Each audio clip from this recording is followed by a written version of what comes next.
ngayon sa opisina ng bayan kung saan inaantay natin, abangan natin makumpleto yung mga bagong laya na NDF consultants, mga political prisoners. At kung naririnig nyo, no, maraming tao ang masaya, maraming tao ang kumakanta, awit ng pakikiisa, awit ng kasayahan. No, dahil na tuwan-tuwa yung mga tao dito. Makikita nyo sa paligid, lahat nakangiti, lahat nagagalak, lahat humahalangkang at kinakamayan ng malugod yung mga dumadaan na at dumadating na mga political prisoners. Pagkatapos ng ilang taon na malupit na pagkakakulong, nakalaya na kami, kahit temporary. Inaasahan ko lang sana na bukod sa amin, mapalaya rin yung mahigit 500 pang nakakulong.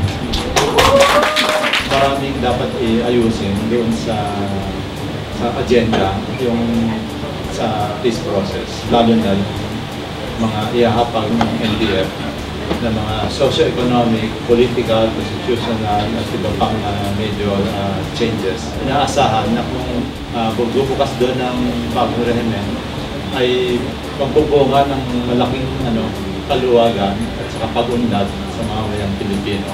Sabi nga ni Bart, kukwentuhan kami, ang tingin niya, habang buhay na siyang makukulong. Pero ngayon, biglang nagkaroon ng pag-asa. Dahil sa patukanan po ng pagtulong ng pakikibaka, ng sambayanan at ng paglalim ng krisis ng sistema. Tanong po namin ay, ngayon na may mas malaya po kayong makapagsalita, ano po yung mensahe nyo sa mamamayan? Nagpapasalamat kami sa sambayanang Pilipino patuloy na sumusuporta sa NDF para ituloy yung mga pakikibaka para sa kanilang interest. Ilang araw na lang at magaganap na ang pinaka-inaabangan natin na formal peace talks sa Oslo. Tunghayan natin ang mga bagong developments at kung may palalayain pang bagong political prisoner.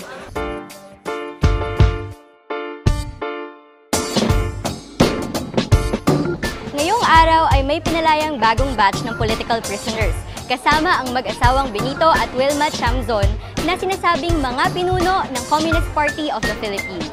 Kinausap nila ang media bago tumungo ng Oslo para sa resumption ng formal peace talks. Para sa mga kabataan Pilipino at sa iba pang kababayan na sa ngayon ay nahuhubali sa paghuli ng mga monster sa Pokemon Go. Napakaraming tunay na monster sa ating bayan. Mas maganda po sana ang Revolution Go! Gusto rin naming batiin ang mga naging kaibigan ng mga pulis at mga sundalo dahil ang kanilang mga hinaing ay hinaing din ng sambayanang Pilipino. Ang gusto namin ay i-explore ang lahat ng pamamaraan para lutasin yung mga batayang problema ng ating bayan. Depende sa aabutin.